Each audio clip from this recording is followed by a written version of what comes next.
नमस्कार दोस्तों, मैं अंकित डिजिटल शिक्षा पर आप सभी का हार्दिक स्वागत करता हूं। आज की क्लास में करंट अफेयर के ऊपर चर्चा करेंगे।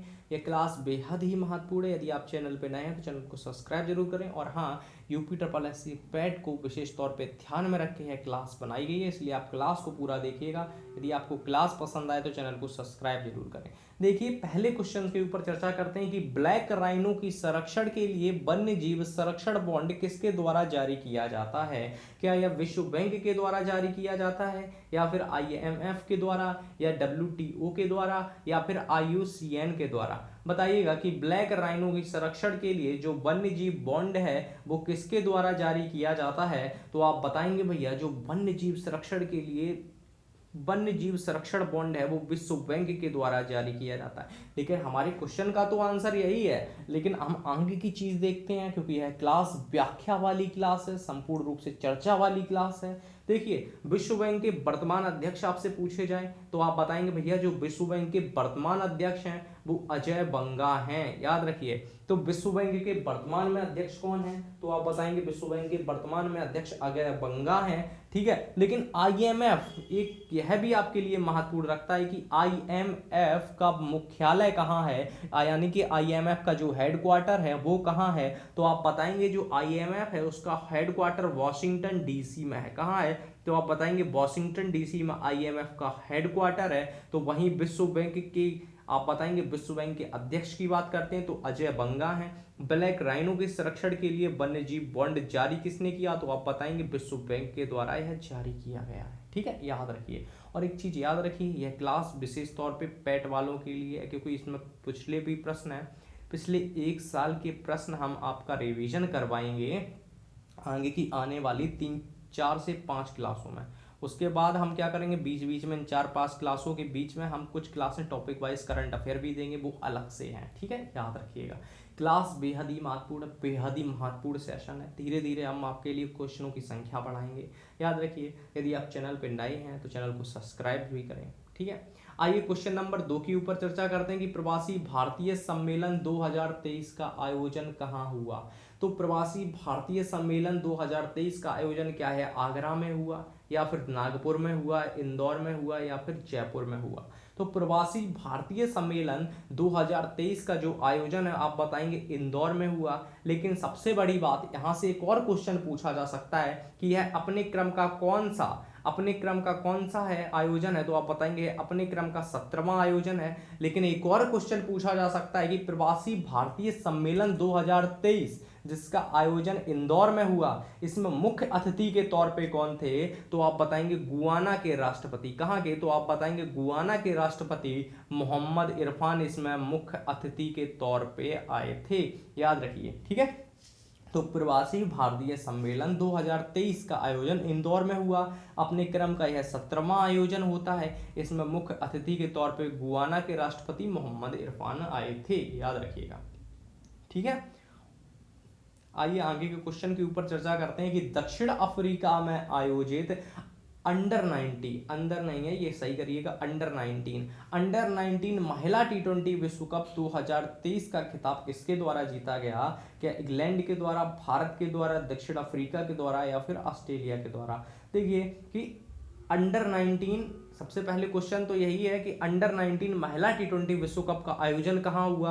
आप बताएंगे इसका आयोजन जो है वो दक्षिण अफ्रीका में हुआ। तो अंडर 19 T20 जो महिला विश्व कप, इसका आयोजन दक्षिण अफ्रीका में हुआ। इसे जीता किसने, आप बताएंगे भारत के द्वारा यह जीता गया। किसके द्वारा, तो इसे भारत ने जीता।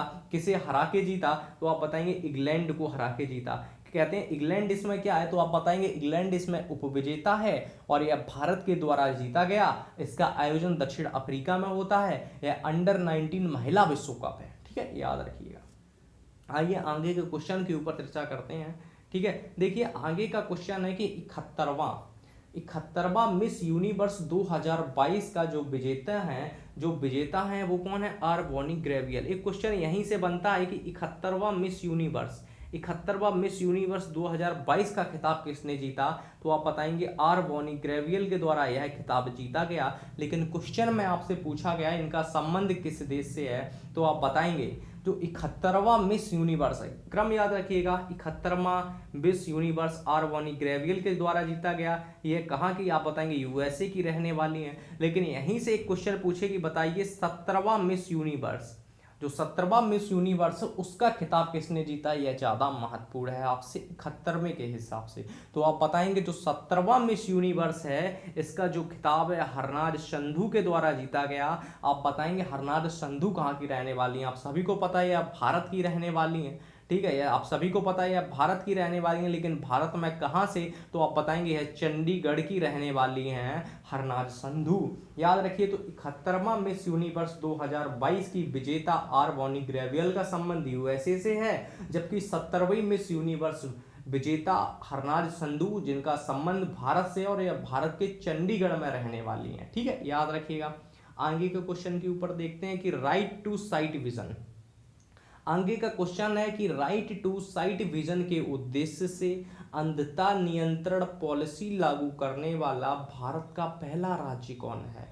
क्या यह हरियाणा है, गुजरात है, राजस्थान है या फिर महाराष्ट्र है। तो राइट टू साइट विजन की बात करते हैं, जब अंधता नियंत्रण प्रणाली पॉलिसी लागू करने की बात करते हैं, नियंत्रण पॉलिसी लागू करने की बात करते हैं, तो इसका नाम आता है राजस्थान। यानी कि राइट टू साइट विजन जिसका उद्देश्य अंधता नियंत्रण पॉलिसी लागू करना है, इसका यह राजस्थान पहला राज्य ऐसा है कि ये जो अंधता नियंत्रण पॉलिसी लागू करने वाला पहला राज्य है। लेकिन राजस्थान में एक और योजना चलती है, आपसे अगर पूछे इंदिरा रसोई योजना कहाँ की है, तो आप बताएंगे इंदिरा रसोई योजना राजस्थान की है। यह भी क्वेश्चन पूछा जा सकता है कि बताइए भैया इंदिरा रसोई योजना है, तो आप बताएंगे भैया इंदिरा रसोई योजना राजस्थान की है। लेकिन राइट टू साइट विजन की बात करते हैं, जो अंधता नियंत्रण पॉलिसी लागू करने की बात आती है, जो अपने आप में पहला राज्य है वह राज्य है राजस्थान, यह राज्य है, ठीक है, याद रखिएगा। और हाँ, आगे के क्वेश्चन के ऊपर चर्चा करते हैं कि अजंता और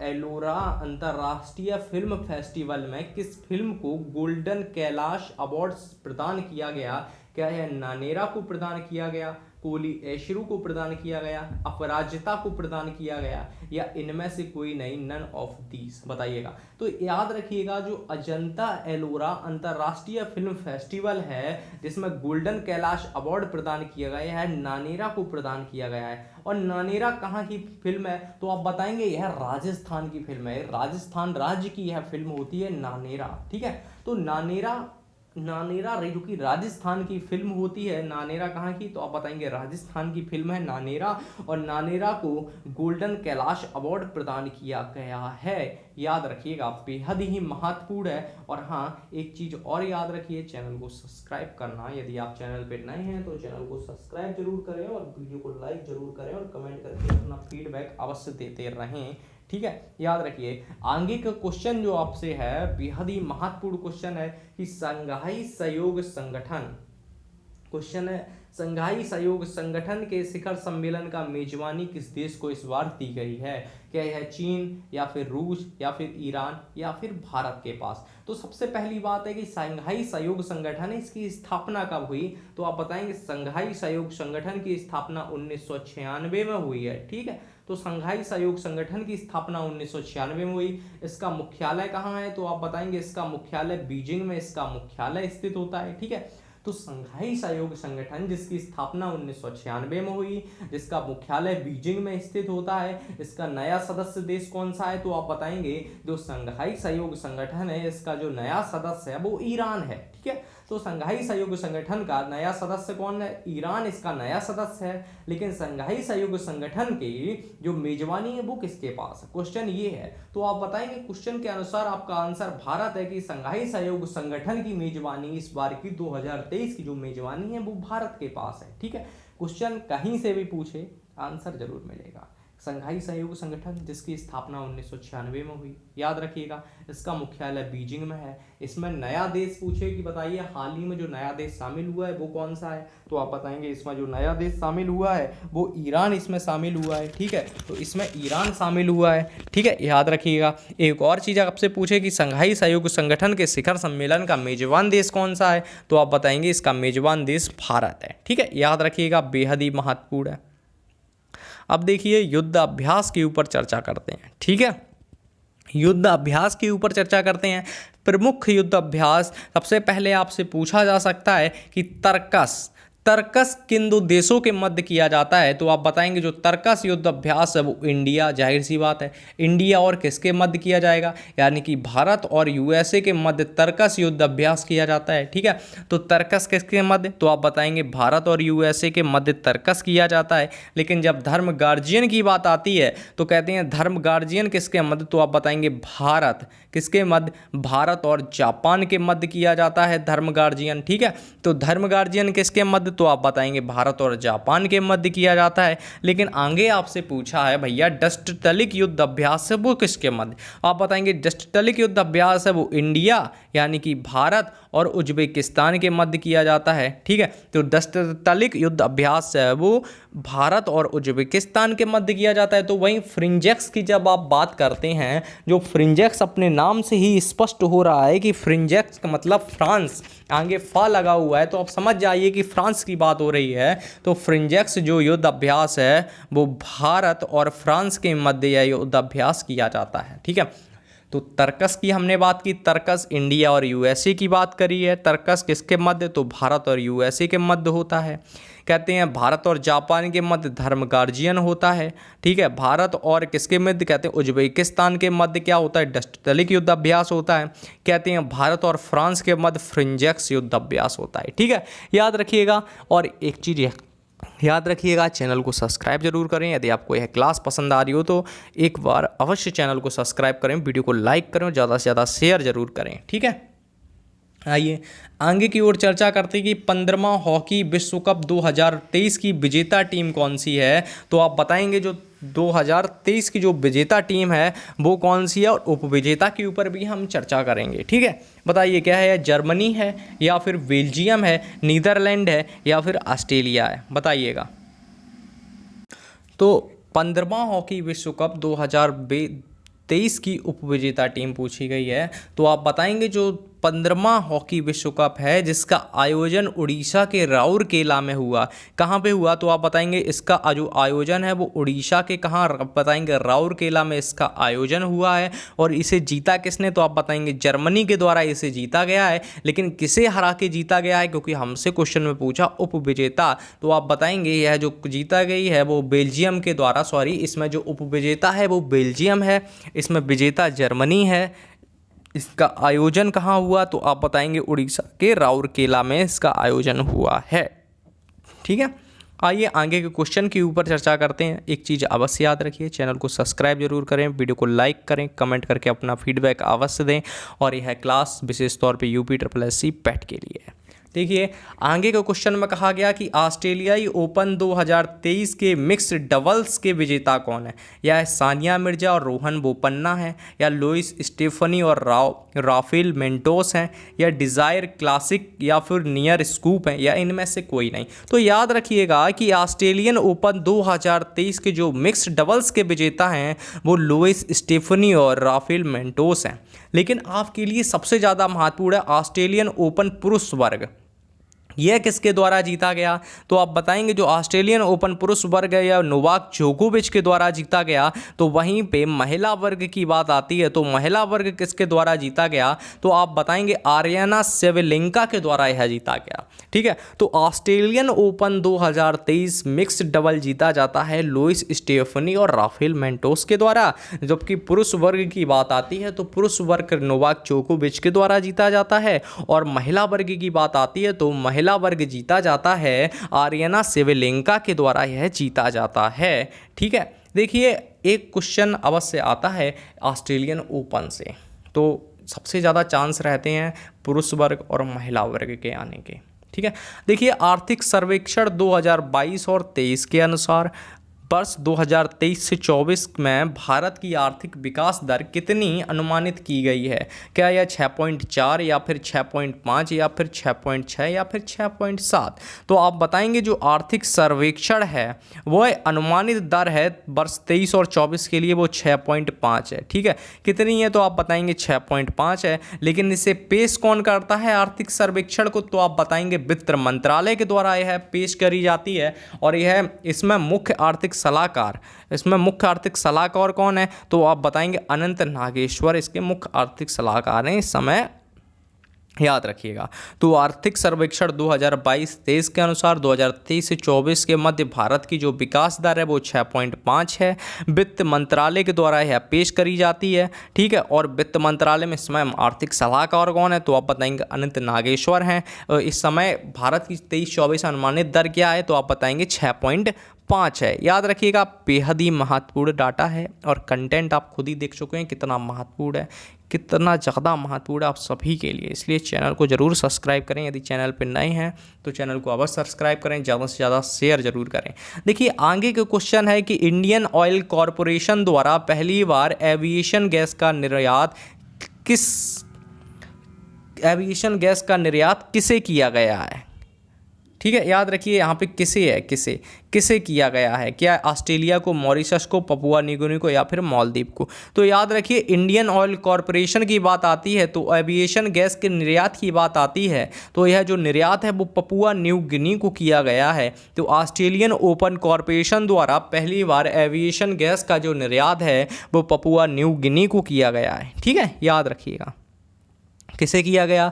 तो आप बताएंगे पपुआ न्यू गिनी को किया गया है। कहते हैं बजट 2023 से 24 के तहत व्यक्तिगत आयकर व्यवस्था में कितनी आय को कर मुक्त करने की घोषणा की गई है? क्या यह 2 लाख से ऊपर वाले 2 लाख तक की आय को, या फिर 2.5 लाख तक की आय को, 3 लाख तक की, या फिर 3.5 लाख सालाना आय को? तो आप बताएंगे जो बजट 2023 और 24 के आया है इसमें जो आयकर व्यवस्था ये, और इस आयकर व्यवस्था में जो कर मुक्त करने की बात करी गई है वो 3 लाख सालाना आय वाले व्यक्ति को इसमें कर मुक्त कर दिया जाएगा, यह बात कही गई है, ठीक है, याद रखिएगा। कहते हैं एशिया का पहला फ्लोटिंग फेस्टिवल कहाँ आयोजित किया गया है? याद रखिए कि एशिया का पहला बेहद ही महत्वपूर्ण है, बेहद ज़्यादा महत्वपूर्ण है। एशिया का पहला फ्लोटिंग फेस्टिवल जो आयोजित किया गया है मंदसौर में आयोजित किया गया, लेकिन यह मंदसौर कहाँ है? तो आप बताएंगे मध्य प्रदेश में यह मंदसौर है, ठीक है। तो मंदसौर कहाँ है? तो आप बताएंगे मध्य प्रदेश में है। एशिया का पहला फ्लोटिंग फेस्टिवल कहाँ है? तो आप बताएंगे मंदसौर में है। और मंदसौर कहाँ है? तो आप बताएंगे मध्य प्रदेश में है। एशिया का पहला फ्लोटिंग फेस्टिवल है, ठीक है, याद रखिएगा। आगे के क्वेश्चन के ऊपर चर्चा करते हैं कि भारतीय सेवा द्वारा ऑपरेशन, सेवा नहीं है ये, यहाँ पे सेना करिएगा, ठीक है। तो भारतीय सेना द्वारा ऑपरेशन सद्भावना का आयोजन कहाँ किया गया? क्या यह अंडमान निकोबार में, या फिर लद्दाख में, चंडीगढ़ में, लक्षद्वीप में? तो भारतीय सेना ने जो ऑपरेशन सद्भावना लॉन्च किया था यह लद्दाख के अंतर्गत लॉन्च किया था, सीधी सीधी बात है, याद रखिए। और भारतीय सेना ने ऑपरेशन सद्भावना लद्दाख के अंदर लॉन्च किया था। और एक चीज़ याद रखिए, सीधे सीधे क्वेश्चन है जो आपको सीधे पेपर में मिलेंगे, इसलिए क्लास अवश्य देखिएगा, बेहद ही महत्वपूर्ण है, ये बहुत बार पूछे गए हैं, ठीक है। 3 ग्रैमी पुरस्कार जीतने वाले एकमात्र भारतीय संगीतकार कौन है? क्या यह पंडित रविशंकर हैं, रिक्की रेज हैं, तन्वी शाह हैं, या फिर आशा भोसले हैं? तो 3 ग्रैमी पुरस्कार जीतने वाले एकमात्र भारतीय संगीतकार, याद रखिए, रिक्की रेज हैं। तो रिक्की रेज ऐसे संगीतकार हैं जिन्होंने 3 बार ग्रैमी पुरस्कार जीता है, ऐसे भारतीय संगीतकार हैं, ठीक है, याद रखिएगा। और चैनल को सब्सक्राइब जरूर करें। कहते हैं नेशनल आइस हॉकी चैंपियनशिप 2023 की विजेता टीम की बात करी गई है। तो याद रखिए जो नेशनल आइस हॉकी चैंपियनशिप है वो ITBP के द्वारा जीता गया। याद रखिए, ज़्यादा समय बर्बाद ना करते हुए सीधे सीधे नेशनल आइस हॉकी चैंपियनशिप किसके द्वारा? तो आप बताएंगे ITBP के द्वारा यह जीती गई है, ठीक है, याद रखिए। आगे का क्वेश्चन, यूनेस्को के द्वारा किसे विश्व की पहली लिविंग हेरिटेज यूनिवर्सिटी का दर्जा प्रदान है? क्या यह हार्वर्ड यूनिवर्सिटी को, कोलंबिया यूनिवर्सिटी को, विश्व भारती को, या फिर नालंदा विश्वविद्यालय को? और याद रखिए यह वही विश्व भारती है जिसकी स्थापना रविंद्रनाथ टैगोर के द्वारा करी गई थी, ठीक है। यह विश्व भारती जो यूनिवर्सिटी है इसकी स्थापना रविंद्रनाथ टैगोर जी के द्वारा करी गई थी और यह यूनेस्को के द्वारा विश्व की पहली हेरिटेज यूनिवर्सिटी का इसे दर्जा भी प्रदान किया गया है। तो हमारा आंसर क्या है? कहते हैं विश्व भारती यूनिवर्सिटी, जो कि स्थापना जिसकी रविंद्रनाथ टैगोर जी के द्वारा करी गई है, इसे यूनेस्को के द्वारा लिविंग हेरिटेज यूनिवर्सिटी का दर्जा प्रदान किया गया है, ठीक है, याद रखिएगा। आगे की ओर चर्चा करते हैं कि राष्ट्रीय स्तर का दूसरा ग्रीन बॉन्ड किस नगर विकास के द्वारा लॉन्च किया गया। एक चीज़ याद रखिए कि पहला किसने लॉन्च किया था, तो आप बताएंगे गाजियाबाद। लेकिन आपसे पूछा है कि दूसरा किसके द्वारा लॉन्च किया गया, तो आप बताएंगे जब दूसरे की बात आती है तो इंदौर के द्वारा यह लॉन्च किया गया है। तो राष्ट्रीय स्तर का दूसरा ग्रीन बॉन्ड जारी करने वाला इंदौर है, जबकि हमारा आंसर तो इंदौर है, लेकिन यहाँ पे अगर पूछ लिया जाता तो आप बताते गाजियाबाद। ठीक है, याद रखिएगा। तो राष्ट्रीय स्तर का दूसरा ग्रीन बॉन्ड इंदौर के द्वारा, जबकि पहला ग्रीन बॉन्ड की बात आती है तो गाजियाबाद के द्वारा यह जारी किया जाता है। ठीक है, देखिए एआई आधारित वर्ड चैट बॉट, वाट नहीं है यहाँ पे वॉट करिएगा। ठीक है, एआई आधारित वर्ड चैट बॉट किसके द्वारा लॉन्च किया गया, क्या है, गूगल के द्वारा या फिर माइक्रोसॉफ्ट के द्वारा, इंटेल के द्वारा, इनमें से कोई नहीं। तो एआई आधारित वर्ड चैट बॉट है वो गूगल के द्वारा लॉन्च किया गया है। एआई का ज़माना है, इसलिए क्वेश्चन आ सकता है, बेहद ही महत्वपूर्ण है। तो यह एआई वर्ड चैटबॉट है, आप याद रखिए गूगल के द्वारा लॉन्च किया गया है। आगे का क्वेश्चन, मातृभूमि बुक ऑफ द ईयर 2023 का पुरस्कार से किसे सम्मानित किया गया है, तो आप बताएंगे क्या है, डॉक्टर पेगी मोहन को सम्मानित किया गया है, राखी कपूर को, हर्षित बेनीवाल को, मोहन राकेश को। पैगी है, पैगी। ठीक है, तो डॉक्टर आपका जो आंसर है, मातृभूमि बुक ऑफ द ईयर 2023 का जो पुरस्कार है डॉक्टर पैगी मोहन को इससे सम्मानित किया गया। आपका पुरस्कार यानी कि आपका जो आंसर है वो डॉक्टर पैगी मोहन आपका आंसर हो जाता है। ठीक है, आइए, भूकंप प्रभावित तुर्की, कहते हैं भूकंप प्रभावित तुर्की व सीरिया की मदद के लिए भारत ने कौन सा अभियान लॉन्च किया है।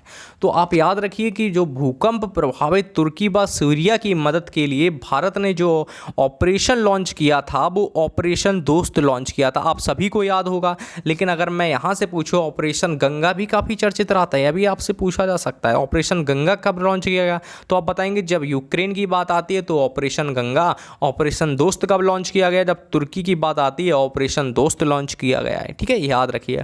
लेकिन ऑपरेशन कावेरी की अगर बात आती है, ऑपरेशन कावेरी कहाँ पे लॉन्च किया गया, तो आप बताएंगे सूडान में लॉन्च किया गया था। तो ऑपरेशन गंगा आप बताएंगे यूक्रेन, ऑपरेशन दोस्त की बात आती है तो तुर्की व सीरिया की मदद के लिए, ऑपरेशन कावेरी की बात आती है तो यह सूडान में लॉन्च किया गया। यहाँ से क्वेश्चन अवश्य पूछा जाएगा, बहुत ही ज़्यादा चर्चित है, यहाँ से बार बार प्रश्न आ रहे हैं। और युद्धाभ्यास हमने आपकी आज की क्लास में चर्चा की है। आज की क्लास में हमने जितने भी महत्वपूर्ण चीज़ थी वो सभी आपके लिए चर्चा की है, स्टैटिक जीके से लेके। और एक क्वेश्चन की विक्ट्री सिटी उपन्यास के लेखक कौन है, क्या यह सलमान रुश्दी है, चेतन भगत है, एस जयशंकर है या नरेंद्र यादव हैं, तो आप बताएंगे जो विक्ट्री सिटी की बात आती है तो सलमान रुश्दी नाम आता है। विक्ट्री सिटी के जो लेखक हैं वो सलमान रुश्दी हैं। ठीक है, तो विक्ट्री सिटी के लेखक कौन है, तो आप बताएंगे सलमान रुश्दी हैं। एक चीज़ और, प्रमुख सूचकांक के ऊपर चर्चा करते हैं, ये भी आपसे पूछे जा सकते हैं। देखिए, प्रमुख सूचकांक, विश्व प्रेस स्वतंत्रता सूचकांक 2023, बताइए कि विश्व प्रेस स्वतंत्रता सूचकांक 2023 है, इसमें भारत का क्रम कौन सा है, तो आप बताएंगे जब मीडिया की बात आती है तो मीडिया जाहिर सी बात है 161वां भारत का स्थान है। ठीक है, तो विश्व प्रेस स्वतंत्रता सूचकांक 2023 में भारत की मीडिया का 161वां स्थान है। जबकि वैश्विक शांति सूचकांक में भारत का कौन सा स्थान है, तो आप बताएंगे 126वां स्थान है। ठीक है, तो विश्व शांति सूचकांक में भारत का 126वां स्थान है। ग्लोबल जेंडर गैप इंडेक्स की बात आती है तो ग्लोबल जेंडर गैप इंडेक्स में भारत का 127वां स्थान है। ठीक है, याद रखिएगा। और अंतर्राष्ट्रीय बौद्धिक संपदा सूचकांक की बात आती है तो 142वां स्थान है अंतर्राष्ट्रीय बौद्धिक संपदा सूचकांक में, याद रखिएगा। तो विश्व प्रेस स्वतंत्रता सूचकांक में आप बताएंगे 161वां स्थान है भारत की मीडिया का। वैश्विक शांति सूचकांक आप बताएंगे 126वां। ये सभी आंकड़े 2023 के हैं। ठीक है, ग्लोबल जेंडर गैप इंडेक्स में आप बताएंगे 127वां स्थान है। अंतर्राष्ट्रीय बौद्धिक संपदा सूचकांक में आप बताएंगे 142वां स्थान है। ठीक है, याद रखिएगा। आगे की महत्वपूर्ण बात, यह बहुत ही ज़्यादा महत्वपूर्ण है। क्लास पसंद आई हो तो लाइक करें, कमेंट करें, शेयर ज़रूर करें, चैनल को सब्सक्राइब करें, बेल आइकन को ज़रूर दबाएं, ऑल पे बेल आइकन करें। और धन्यवाद। अभी तक अगर आपने क्लास देखी है तो बहुत ही ज़्यादा महत्वपूर्ण क्लास है। और हाँ, ज़्यादा से ज़्यादा इस क्लास को शेयर करें, क्योंकि हमने इस क्लास में हमने आपके लिए युद्धाभ्यास के ऊपर भी चर्चा की है, प्रमुख सूचकांक के ऊपर भी चर्चा की है और बेहद ही महत्वपूर्ण प्रश्नों के ऊपर भी चर्चा की है। आगे भी ऐसी करंट अफेयर की क्लास आती रहेंगी, इसलिए क्लास को पूरा देखें। शुरुआत में जो थोड़ी बहुत आवाज़ की यदि समस्या आपको लगी हो तो उसके लिए क्षमा कीजिएगा। धन्यवाद। जय हिंद।